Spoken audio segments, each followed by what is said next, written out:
Message number 5 says we must pray for the window of dialogue at Eswatini. The title of the message is Window of Dialogue at Eswatini. Window of what? Of dialogue at Eswatini.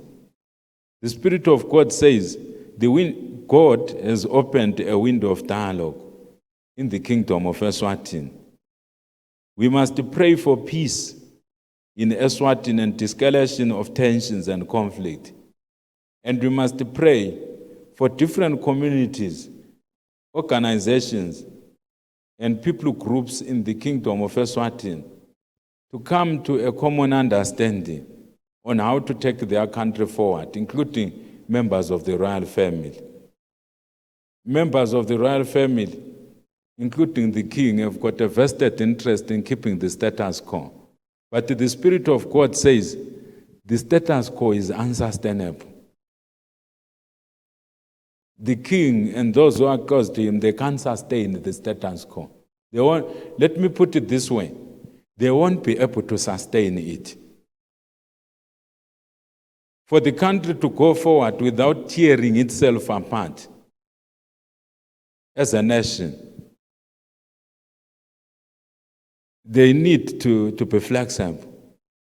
Those who currently wield absolute authority in that country, they need to exercise a lot of wisdom and pragmatism, what they call pragmatism.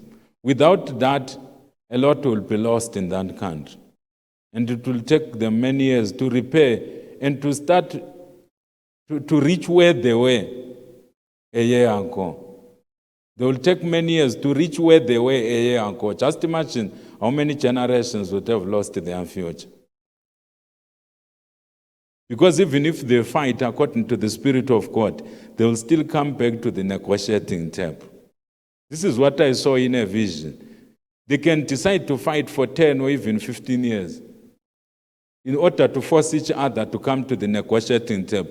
But where I saw them in the near future, it's them seated in one table and talking as one family.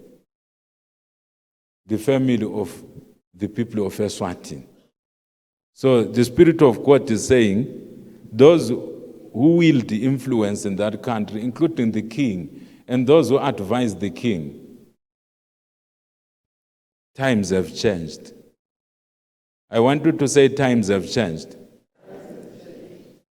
And because times have changed, and because God is shaking up things there for the sake of the remnant, the changes that God has actually precipitated by the shakings that He has visited upon that country, they are permanent. No one can reset the clock of time back to the past.